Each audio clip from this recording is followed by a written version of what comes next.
Hi, friends. Erica with the Elevate with Erica podcast here, and I'm recording this on July 4th. So while you'll hear this after the 4th, happy Independence Day to all my friends in the States.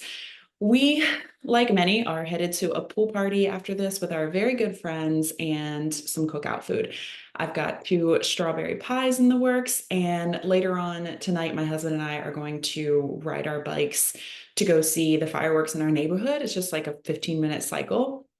It's going to be a gorgeous day. And then tomorrow we head to Pittsburgh for the weekend to see the Pirates play on Saturday. My husband grew up in that area, so that's mainly who we root for in this house, them and the Orioles too, because that's my home team. But I didn't really watch baseball until meeting my husband. So we just lean towards the Pirates. I'm looking forward to a nice long weekend, and this podcast is the last thing on my to do list before we kick things off. Last episode, we talked about the cost of staying still because there is a cost there too that we often don't consider. It's not necessarily an immediate cost. And so lots of times it's a cost that we pay down the road. The cost of never having the life, the relationships, the career that we desire or could have had or were meant for. But it sparked a lot of conversations in my DMs. Some of you reached out to me and expressed your fear of the work or fear of the unknown in going down a new path. Our fear of that unknown that we kind of hide behind things like, I don't have time next year, when my kids are graduated, when I'm retired, when things slow down, I'm just not outspoken enough. I've used that one. I'd rather not rock the boat. Also use that one. And everything's fine. Everything's fine. That's probably the one I've used the most. So I want to talk more about this today to extend out on last week and help so many of you who recognized and felt the cost of staying still in that episode, but you're still struggling to make a change because of the unknowns, the resistance that you've met, and the work that it's going to take to get on the other side of it. So I've done episodes on this topic before. Honestly, this is one of my favorite things to talk about. But this is hard stuff, and our brain works so hard to keep us comfortable, and it's not easy to rewire that, to think new thoughts and to build new beliefs about fear and resistance and discomfort. Like maybe when we meet that resistance, we aren't supposed to stop there, right? Like maybe when we feel uncomfortable, we're supposed to get curious. Maybe when the fear is felt, it means we're on the path to something amazing. Our opportunity for growth is now in sight, and it's not some far off mountain in the distance. But we're at the base of that mountain, and we just have to climb up. And that view from the top is going to be oh so worth it. These are beliefs that I want us to absorb at the end of this, by the end of this episode, because the more we practice them, the more they become our truths. Little by little, they will replace our limiting beliefs we've subconsciously adopted as truths to live by. And that's why I think it's okay that this is kind of a repeat topic on this episode. The fact is, we can do hard things. We can lean into discomfort when we have to, right? Like when it comes to protecting our children, we turn superhuman.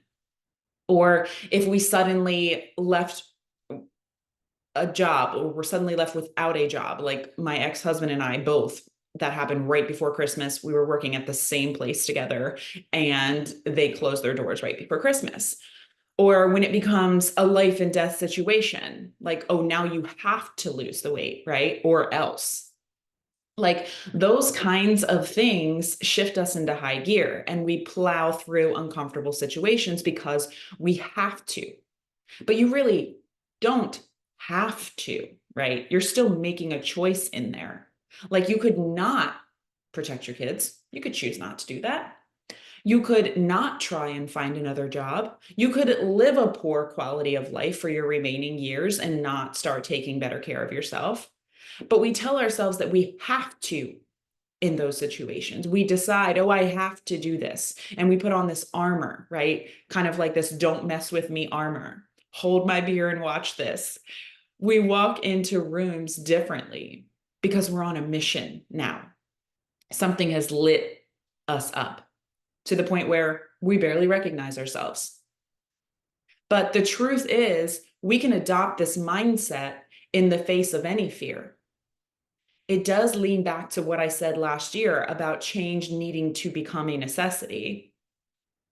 Last episode, sorry, about change needing to become a necessity. But how do you take that first action step? You get curious when you find the edge. It's the edge of your comfort zone when you get to that point and you either go, I'm gonna step back for now. And we know that now usually becomes forever, right? This doesn't feel good. I can't do this. It's not meant for me. Or it's the edge where we get curious and we ask ourselves, what's scary about this thing to me? And is it even true? Or is it something I'm just telling myself, right? What's the bigger picture here? What's the outcome that I desire actually look like? What am I hoping comes out of this? It's finding that bigger thing we're trying to serve and then zeroing in on it. So we stop zeroing in on the discomfort of change. And this is going to take repetition because your brain's going to work against that. You don't do one crunch and have abs, right? And you don't replace a thought one time and create new thought patterns. So get very aware of your thoughts, get curious when you're on that edge. And when you feel the fear or anxiety or resistance stopping you, stop and collect evidence that supports that bigger picture. I've been doing something that I'm not sure I've mentioned here yet. Maybe I did. It's a breathing method called the 4-7-8 method. And I don't know if there's another name for it, but that's what I've been calling it. And it's helped me get through some pretty big challenges I'm facing in my personal life. So you breathe in for 4 seconds, and then you hold that breath for 7 seconds, and then you exhale for 8 seconds. And I was skeptical at first, but I initially started using it to quiet my mind at night so that I could rest despite having a million things to do. And within 3 cycles of that breathing method, I can feel myself relaxing and getting tired. And I've heard that you're supposed to kind of practice this like up to 10 minutes before bed every night. And I admit that I don't do it that long. I've been able to feel tired pretty quickly. But if you have the time, go for it. But recently, these past couple weeks, when I found myself in really uncomfortable moments, when I found myself on that edge and I know that I have to press on for the bigger picture, I've started doing that breathing method. So in these moments on the edge, maybe you felt this too, I start to feel like my breaths get more shallow, right? Like my heart rate is picking up. I'm not taking in deep breaths. I'm not filling my lungs with air. My shoulders raise and my body tenses. And in those moments, I started to do the 4-7-8 method. And it has helped me so much. So next time you're in that moment where you're getting ready to walk through discomfort, getting ready to push past resistance, will you try that? Because the unknown can feel so threatening. And I found this to be a great way to calm my mind so that I don't fall back into the temporary comfort zone of sitting still that my brain is trying to take me to. My goal here today is to help you find comfort in the discomfort and to help you get uncomfortable, to shift your beliefs around being in that space and to know that you're safe there, you're powerful, and you can embrace that uncomfortable feeling because it's there to help you grow into even more of an amazing human than you already are. And it's just a step to the next level. Because if you're willing to be uncomfortable, then you can never be stuck. You have the power to walk through discomfort, right? We already talked about that. You do it when you have to. So it's about creating that have to feeling more often for yourself. It's about owning the power that you have to do that because it's already within you. And you'll never be stuck in life again. It's like the title of the book that I'm reading right now. Everything is figureoutable, and everything does become figureoutable. What an empowering statement, right? What a way to live life moving forward. So let it be a reminder to all of us when we step away from this episode and say, you know what, I'm a badass and I will stand on the edge of resistance and I will push forward. I will push back. I will no longer let it stop me. I see the bigger picture in the change that I desire, and then that becomes my focus. And I will collect evidence of that and surround myself with it through repetition, through vision boards, through notes on the bathroom mirror, through pen to paper, writing down that why every day, whatever works for you, right? Just magnify the bigger picture, not your fear. We will not miss out on the amazing life that we are meant to live because we're afraid of the work, afraid of the climb up that mountain. Every single reach up in the face of resistance gets us closer to the bigger picture, which is that view at the top. And let us not forget, by the way, that even the best climbers take a misstep from time to time, and they have to regain focus, regain their footing, right? And find a new way to the top. And you will have to do that too. You're going to misstep. But it's now at the base of the mountain when you start training yourself for that and for what you'll do on those missteps on the way up. You're not in the middle of the mountain yet because you wouldn't know how to get the rest of the way up if you were, and you wouldn't have acquired the skill it takes to get there. And those are the skills you need to complete the rest of the journey. And I wanted to make sure that I added that because I've caught myself doing this, right?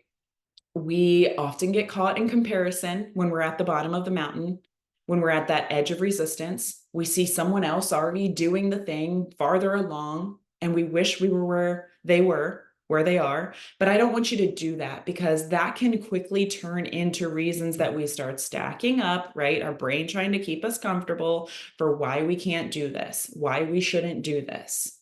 So don't wish that you were already at the middle of the mountain or at the top. You're at the base of the mountain. You're looking up.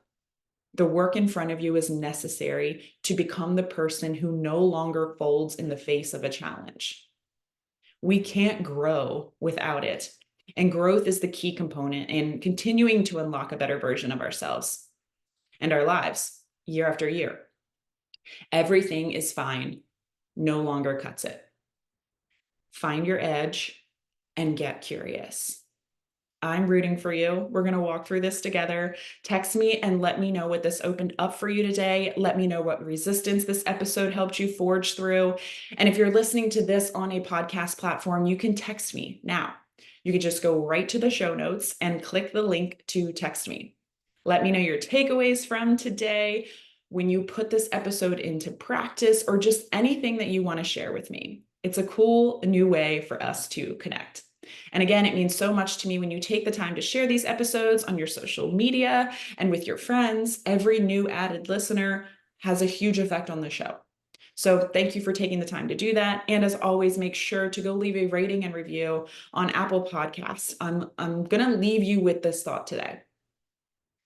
The fears that you don't face today will become your limit tomorrow. What you can't confront, you will never conquer. Until next episode, friends.